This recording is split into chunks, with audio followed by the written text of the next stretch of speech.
এখন হয়তো দেখা গেছে 2-4টা চামড়া আমার 1200-1300 টাকা লস হইব। 500 টাকার চামড়া সে 1000 টাকা কিনে আনতে চাই না, কান্নাকাটি করতেছে, ভাই আমি তো এটা 1000 আনছি। যে আমাদের পরিশ্রমের মূল্য আমরা পাই না।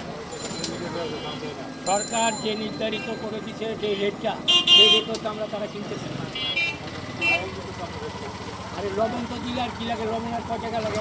একটা চামড়ার মধ্যে 4 থেকে 5 কেজি লবণ লাগে, তাহলে 150 টাকা একটা লবণ। ধরেন আপনি 30 টাকা করে কিনলো, কিন্তু ওই 30 টাকার লবণ দিতে গিয়ে 150 টাকার লবণ দিতে গিয়ে ওনারা সাধারণ মানুষের হয়রানি করতেছে।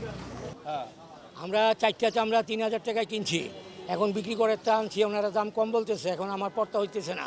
এখন এই জন্য লালবাগায় অনেক জায়গা দোকানে দেখছি বিক্রি হচ্ছে না। এখন হয়তো দেখা গেছে 2-4টা চামড়া আমার 1200-1300 টাকা লস হইব। আর গতবার যে চামড়া ওনারা বলতেছে 2000 টাকা বা 1800 টাকা, এরকম এক একজন এক এক রকম দাম বলতেছে। চারটা ছোট না হ্যাঁ, আমারটা 2টা ছোট আছে, 2টা মিডিয়াম আছে। এই জন্য বড়গুলো নিতেছে 1900 এরকম। গভর্নমেন্ট যে রেটটা ধরে দিছে ওই রেট হিসাবে তারা কিনতেছে না। আচ্ছা, ছাগলের চামড়ার সমস্যাটা কি আসলে? ছাগলের চামড়া আপনার লেবার চার্জ প্লাস লবণ এই খরচ মিলিয়ে এটার টাকাটা আসে না, যা বিক্রি হয় আসে না। এই জন্য ছাগলের চামড়া কিনে না,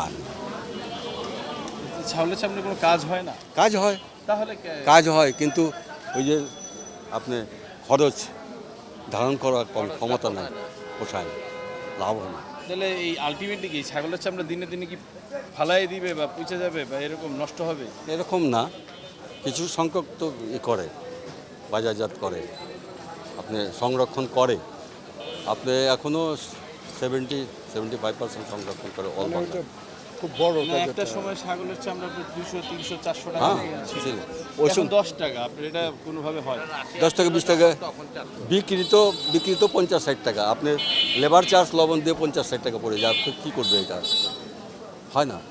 এত কমার কারণটা কি? হ্যাঁ, কমার কারণ তো এটা আমাদের জানা নেই। যারা কিনে আনছে জি, তাদের আর আপনাদের মধ্যে একটা পার্থক্য থেকে যায়, বা সরকার যেটা নির্ধারণ করেছে তার থেকে একটু কম দিচ্ছে। আসলে তো কি আসলে- এখন যারা চামড়া পায় তারা মনে করে যে চামড়া অনেক দাম, ঠিক আছে? অ্যাকচুয়ালি তো এটার দাম না, এটা তো লবণ দেওয়া হয়, জিলানো হয়, অনেক কিছু প্রসেসের পরে একটা অবস্থায় আসে। তারা মনে করে চামড়া অনেক দাম, একটা জুতা বিক্রি হয় 3000 টাকা, তো মনে করে চামড়া তো কম হবে কেন? কিন্তু কেমিক্যালের দাম তো হচ্ছে 3 গুণ বেশি।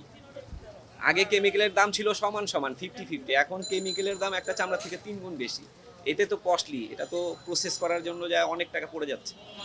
আর লবণের মজুরির বিষয়টা লবণ আগে ছিল 14 টাকা কেজি, এখন আমরা নিছি 16 টাকা 17 টাকা প্লাস, মানে 900 টাকা 950 টাকার বস্তা লবণ এখন 1150 টাকা করে নিছি।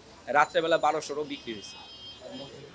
মজুরির ক্ষেত্রে আগে ছিল যেমন একটা চামড়াতে 20 টাকা 25 টাকা, এখন 30-40 টাকা করে মজুরি দিতে হইতেছে। মজুরিটাও বেড়ে গেছে প্রায়। এটা দিয়ে তাহলে পোষণ কি? সরি, এইটাই মূল পার্থক্য। জি, এদের জি। মূল চামড়ার পার্থক্যটা কোন জায়গাটায়? দামের এত পার্থক্যটা কি? দামটা তো হইতেছে আপনার গ্রেডের ব্যাপারে, দাম তো কোনো পার্থক্য দেখতেছি না। আমরা যেটা ভালো মাল সেটা তো আমরা ভালো দামে নিচ্ছি, কিন্তু আপনি তো আর চিনতেছেন না। একটা আনাড়ি লোক যে চামড়া নিয়ে আসতেছে, সে তো মনে করতেছে সে তো টইকা নিয়ে আইতাছে, সে যে কিনতেছে সেখানে 500 টাকার চামড়া সে 1000 টাকা কিনে আনতেছে, আইনা কান্নাকাটি করতেছে, ভাই আমি তো এটা 1000 আনছি। তুমি 1000 আনছো, তুমি তো চেনো না এই মাল, তা আমি চিনতেছি এটা 600 টাকার মাল, তুমি 1000 আনছো কেন? এখন বিক্রি করো আমার কাছে, তাহলে বলেন। তারা তো চেনেই না।